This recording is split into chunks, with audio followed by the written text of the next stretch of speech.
Baankiin hojii gamtaa Oromiyaa gamoo birrii miiliyoona 100 fi miiliyoona 17 magaalaa Walisootti ijaarsise eebbisiise. Baankichi sochii hawaas diinagdee uummataa utubuudhaaf akeeka qabate milkeessuudhaaf tooftaa liqii wabiirraa bilisaa dijitaalaa michuu jedhamu hojiirra oolcheeraa jedhani pirezidaantiin baankii hojii gamtaa Oromiyaa obbo Darbe Asfaaw. Hizqeel Argaaw sirna eebba gamoo kanaa hordofee waan itti aanu qindeesseera. Baankiin hojii gamtaa kun gamoowwan akkanaa godinaalee garaagaraa keessatti ijaaruun tajaajila daldalaaf hawaasummaaf akka oolan taasiseera. Baankiin hojii gamtaa Oromiyaa qonnaan bultoonni dinagdeen haala kamiin of ijaaruu qabu kan jedhuuf deebii ta'uuf hojjechaa tureera. Kanaaf hojiileen hojjetamaa jiran kun ragaa akka ta'anis himu pirezidaantiin baankii hojii gamtaa Oromiyaa obbo Darbe Asfaaw. Damee 650 ol darbanii jiru.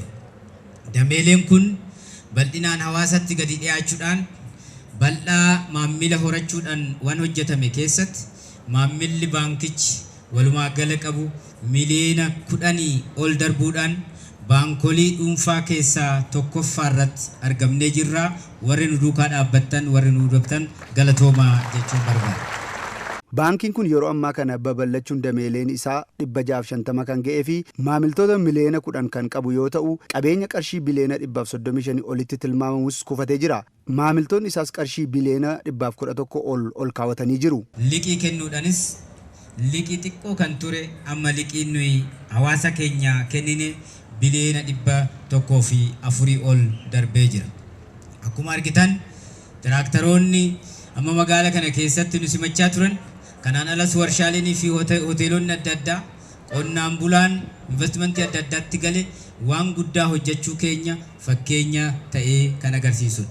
Namootaa fi qaamolee hojjetanii jijjiiramuu barbaadanii fi liqaa qarshii miliyoona 600 liqeeffattoota 50,000f liqeesseera.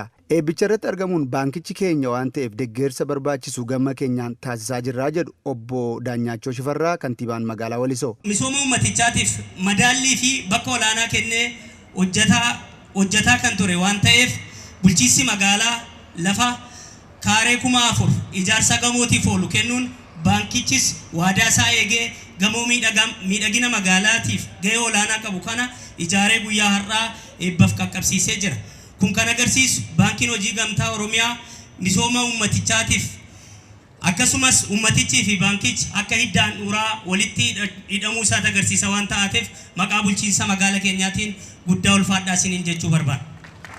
Baankiin hojii gamtaa Oromiyaa kun tajaajila hawaasa musliimaaf kennuun sadarkaa duraarra jiraachuu isaatus himama. Baankii dhalarraa bilisaa kan seera shari'aan bulu foddaarraan tajaajiluurra darbee dameelee of danda'u 40 banuun hojjetaa jira jedhu.